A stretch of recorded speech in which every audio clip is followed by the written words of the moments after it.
If you're new to using WISE data, it might be confusing to try to figure out which WISE delivery you want to use. When you're searching in the WISE image service, you have to pick what image set you want and what data product level you want. And this might be confusing. What do they mean and why does it matter? Well, there are several different WISE releases. And key to using them well and getting your best science out of them is understanding which release is which and what each release contains. Key to understanding that is understanding a little bit about WISE engineering and its timeline. WISE was a 40-centimeter telescope in a sun-synchronous polar orbit.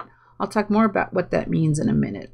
It surveyed the whole sky in 6 months, and every additional orbit meant additional coverage.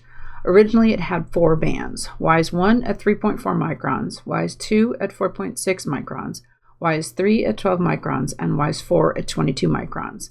It had a solid hydrogen cryostat on board to keep the instrument and the telescope cold enough to observe at all 4 bands.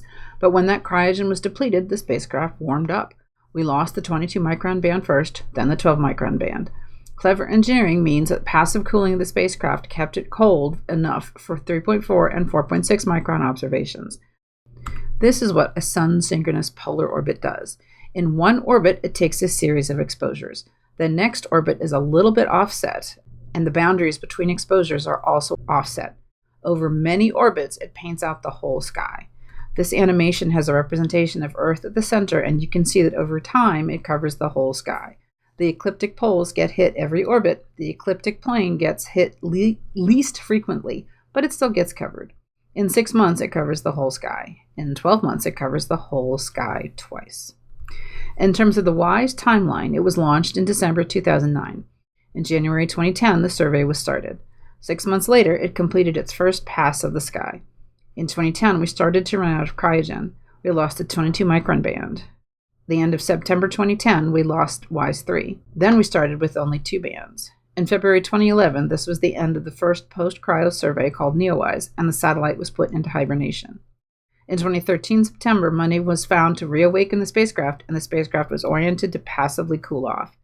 We were able to begin a second post-cryo survey in December 2013. This was called the Reactivated NEOWISE, or NEOWISE-R. This was operated with planetary division funding to look for moving objects. It finally was turned off for good in 2024 August. Here's a visual representation of that. The WISE All-Sky survey was between 2010 and 2011 when all 4 bands were operating. The WISE 3-band cryo operated for about a month with 3 bands. The NEOWISE post-cryo initial survey was with 2 bands. And then at the end of that phase, because we thought that was all there was going to be, all of those data were combined into a data product called AllWise. But then money was found to reactivate NEOWISE. So then in 2014, there was the first data release for a year of operations. 2025 was the second release. 2026 was the third release, and so on. Do you see the pattern? In 1 calendar year, that's 2 times a sky coverage. So the AllWise data was called AllWise because it included all the data there were to that point, about 2.2 times the sky coverage. Every year after that, there was another data release, but with just 2 bands because that's all we could observe in, and it's another 2 times sky coverage. So when you're confronted with these choices on the WISE image search page, now you know a little bit better. There's the all-sky 4-band cryo release, which is just the 4-band data. 3-band cryo release is just the 3-band data from 2010 August to September. The 2-band post-cryo release is just the first NEOWISE post-cryo mission, which is just the 2-band data from that brief window there. AllWise is all of the WISE data prior to 2011 February 1st, which is when we got put into hibernation, summed up. If you study targets that do not move, this is probably what you want. You want that AllWise summed up data. This is the most recent data. This is the reactivated NEOWISE. These are all of the 2-band data from the reactivated mission. In other words, 2013 December through August 2024. So this is again that graphical representation of those choices. So now on the WISE search page, you understand these choices and you understand these choices because there are 4 WISE bands. We still have to deal with Atlas and single exposure. Remember this graphic? Here are the individual exposures. But when you add them all up, of course, you can integrate more deeply on the sky. But which data product you get varies with the release. So the preliminary data products had everything, but you don't want to be using the preliminary data products. The all-sky data products had everything. Atlas images, which are the summed up mosaics, the photometry from the atlas images, the individual exposures, and photometry from the individual exposures. The 3-band cryo had the same. The 2-band post-cryo did not have atlas images or photometry from the atlas images. It did have individual exposures and photometry from the exposures. Allwise, because it was summing everything up, had, of course, the Allwise images that were summed up and the photometry from those summed up images. It didn't release exposures or photometry from the exposures because those were already released up here. The reactivated NEOWISE, remember that's funded by NASA Planetary. They are looking for moving targets, so those only encompass exposures and photometry from the exposures, not summed up atlas images or photometry from the summed up images. If that was uncomplicated enough, there have been efforts from pieces of the community to work with the exposures from the reactivated NEOWISE. There are 2 main efforts. Unwise sums up the WISE 1 and WISE 2 exposures and does photometry on them. CatWise takes those unwise mosaics and does photometry with the same routines that the Allwise catalog used.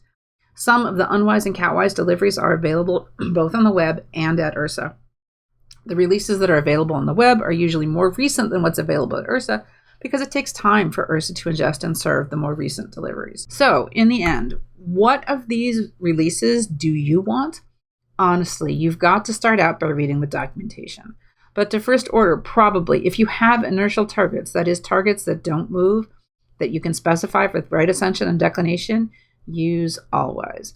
If you're getting strange photometry or you're seeing strange things in the images, check those results with the all-sky photometry and images. If you study moving targets, that is, things in the solar system that you need to specify with an orbit, use any release that has the individual exposures. If you study an object that was known as of the release date of the catalog, make sure that you check the catalogs that were released with that delivery, because if your object was known, it may very well have been identified by the pipeline. There is a catalog that tries to identify the known moving objects and connect them between exposures. So your known object may already be identified as a moving object in the WISE catalogs. I cannot emphasize enough the need to go look at images and overlay the catalogs in the tools that IRSA provides.